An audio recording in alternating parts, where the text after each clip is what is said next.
Assalamualaikum warahmatullahi wabarakatuh. Bismillahirrahmanirrahim. Allahumma sholli ala Muhammad wa ala ali Muhammad. Jumpa lagi teman-teman semuanya di Ubay Channel. Kali ini kita akan belajar tentang kerajaan Islam tertua di Indonesia, yaitu Kerajaan Perlak, antara tahun 840 Masehi sampai kurang lebih 1292 Masehi. Namun sebelumnya, marilah kita membaca basmalah terlebih dahulu. Bismillahirrahmanirrahim. Oke, langsung saja kita masuk ke asal-usul Kerajaan Perlak. Istilah Perlak atau ini tulisannya Peureulak atau Perlak berasal dari nama dari pohon kayu yang digunakan untuk dibuat perahu oleh para nelayan. Orang-orang Aceh menyebutnya sebagai Bak Peurlak. Dalam bahasa Parsi atau Persia, Peurlak disebut sebagai Taj Alam yang bermakna mahkota alam. Ada sumber yang menyebutkan bahwa Islam mula-mula datang menapak di Baros, satu wilayah yang pernah menjadi wilayah kekuasaan Aceh. Kemudian baru ke Perlak. Hal ini seperti beberapa keterangan dalam sumber Hikayat Raja Pasai dan Sejarah Melayu. Hanya saja, perlu dinyatakan, Baros itu tidak pernah menjadi kerajaan Islam, apalagi menjadi satu kekuatan politik Islam. Dan yang pernah menjadi dan berwujud kerajaan Islam, ya itulah Perlak, Pasai, selanjutnya Aceh Darussalam. Nah, inilah yang menjadi kerajaan di Aceh. Nah, ada yang mengatakan Samudra Pasai terlebih dahulu. Ternyata bukti-bukti mengatakan bahwasanya sebelum Pasai sudah ada kerajaan Perlak. Selanjutnya, pada masa kekhalifahan Umar bin Khattab antara tahun 634 sampai 644 Masehi, Persia telah ditaklukkan dan rakyatnya diislamkan. Oleh sebab itu, orang-orang Arab dan Persia yang berada di Perlak ketika itu juga memeluk Islam. Bahkan ketika terjadi peristiwa peperangan antara sahabat Ali bin Abi Thalib dengan Muawiyah bin Abi Sufyan radhiyallahu anhum, terkenal dengan Perang Siffin. Banyak pengikut sahabat Ali disebut sebagai Alawiyin melarikan diri dari tanah Arab. Terdapat pengikut Ali yang melarikan diri ke Nusantara sampai negeri Perlak, yaitu Ali bin Muhammad ibnu Ja'far Shadiq radhiyallahu anhum. Nah, ini peta dari posisi kerajaan Perlak. Di sini ada Pasai.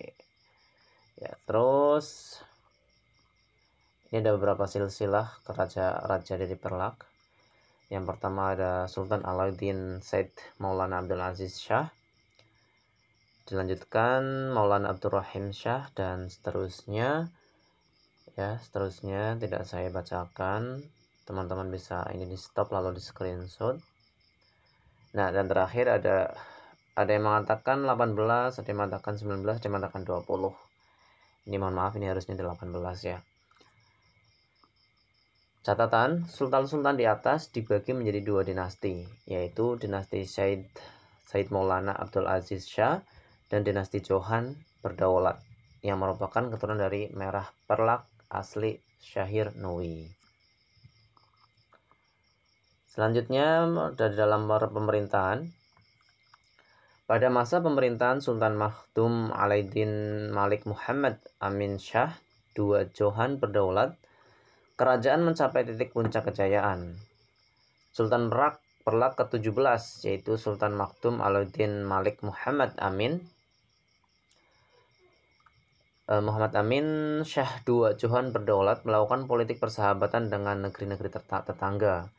Ia menikahkan dua orang putrinya, yaitu Putri Ratna Kamala dinikahkan dengan Raja Kerajaan Malaka, yaitu Sultan Muhammad Shah atau Parameswara, dan Putri Ganggang dinikahkan dengan Raja Kerajaan Samudra Pasai Al-Malik Soleh. Lalu Kesultanan Perlak berakhir setelah Sultan yang ke-18, yaitu Sultan Makhdum Alauddin Malik Abdul Aziz Johan Berdaulat. meninggal pada tahun 1292. Kesultanan Perlak kemudian menyatu dengan Kerajaan Samudra Pasai di bawah kekuasaan Sultan Samudra Pasai yang memerintah pada saat itu, yaitu Sultan Muhammad Malik Adz-Dzohir, yang juga merupakan putra dari Al-Malik As-Soleh, Sultan Malik As-Soleh. Lalu di dalam kondisi keekonomiannya, Kerajaan Perlak merupakan negeri yang terkenal sebagai penghasil kayu perlak, yaitu kayu yang berkualitas bagus untuk kapal. Tak heran kalau pedagang dari Cina, Gujarat, Arab, India, Persia, Malaka, serta dari seluruh kepulauan Nusantara tertarik untuk datang ke sini. Pada abad ke-8 hingga 12, Kerajaan Perlak berkembang sebagai bandar niaga yang amat maju. Kondisi ini membuat maraknya perkawinan campuran antara para saudagar muslim dengan penduduk setempat. Efeknya adalah perkembangan Islam yang pesat dan pada akhirnya munculnya Kerajaan Islam Perlak sebagai kerajaan Islam pertama di Indonesia. Lalu kondisi sosial budayanya, sebagai kerajaan Islam pertama di Indonesia, masyarakat Perlak memang kehidupan sosial budaya yang berbeda dengan kerajaan-kerajaan lain di Indonesia yang saat itu masih bercorak Hindu-Buddha. Dalam kehidupan sehari-hari, masyarakat Perlak sudah melaksanakan syariat Islam atau hukum Islam yang bersumber pada kitab suci Al-Quran dan hadis. Beberapa ajaran dalam syariat Islam yang sering dilakukan oleh masyarakat Perlak yaitu sholat, puasa, zakat, dan yang lainnya. Nah, sekarang bukti keberadaan Kerajaan Perlak ini adalah ada beberapa hal, bisa dilihat dari mata uang Perlak, stempel kerajaan, dan makam Raja Benoa dan sumber tertulis. Nah, di dalam stempel kerajaan Perlak ini bertuliskan huruf Arab. Model tulisannya tenggelam yang membentuk kalimat Al-Wasiq Billah, Kerajaan Negeri Bendahara Sanah 212. Kerajaan Negeri Bendahara adalah menjadi bagian dari Kerajaan Perlak. Nah, ini contoh bukti dari stempel Kerajaan Perlak. Selanjutnya yang kedua yaitu mata uang Perlak. Mata uang Perlak ini diyakini merupakan mata uang tertua yang ditemukan di Nusantara. Ada 3 jenis mata uang yang ditemukan, yakni yang pertama terbuat dari emas atau dirham. Ini emas kok dirham ya? Dinar harusnya nih ya. Yang kedua dari perak. Ya, ke perak. Sedang yang ketiga dari tembaga atau kuningan. Terus yang pertama adalah mata uang dari emas. Pada sebuah sisi uang tersebut tertulis Al-A'la.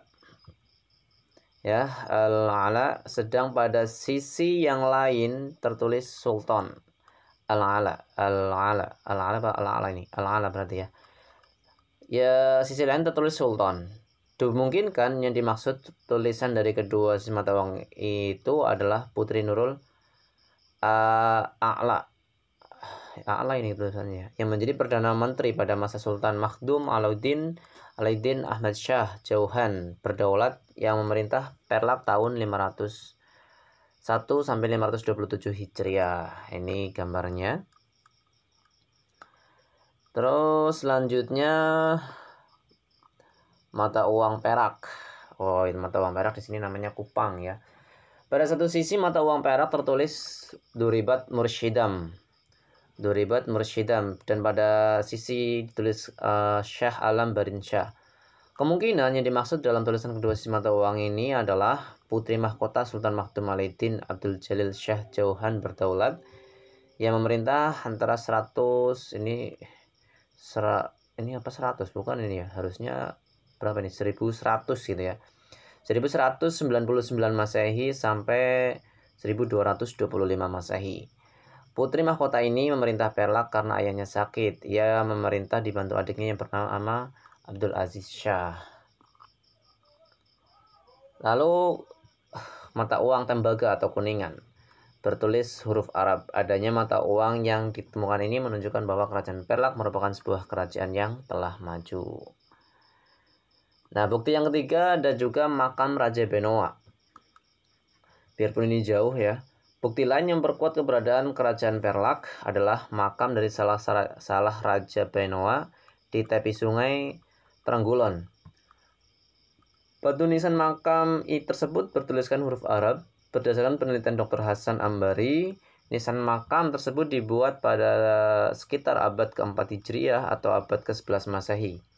Berdasarkan catatan Idarul Haq fi Mamlakatil Ferlah wal Fasi, Benoa adalah negara bagian dari kerajaan Perlak. Ya, yang bukti terakhir adalah sumber tertulis.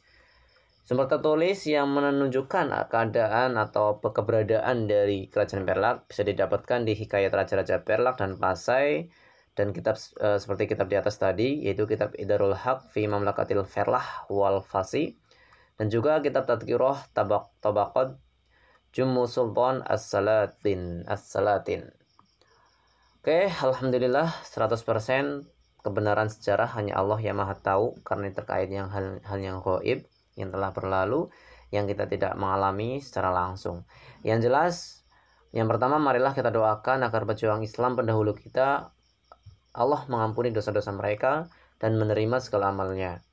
Dan yang kedua, marilah kita melanjutkan perjuangan mereka sesuai dengan posisi maupun profesi kita masing-masing.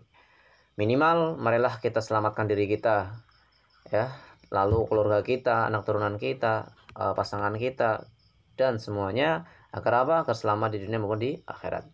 Yang ketiga, tinggal kita mau meninggalkan sejarah apa dalam kehidupan ini. Ya, karena salah satu amalan yang tiada putusnya adalah ketika kita meninggalkan ilmu atau kita mengajarkan ilmu ke orang lain, ataupun meninggalkan anak turunan yang soleh-soleha, maupun meninggalkan ilmu yang diajarkan pada murid-muridnya. Sekian, wallahu a'lam bishawab. Terima kasih untuk mendukung channel ini. Silahkan klik tombol subscribe dan share. Bila ada kesalahan mohon maaf. Bila ada yang dikoreksi silahkan koreksi di kolom komentar. Wassalamualaikum warahmatullahi wabarakatuh.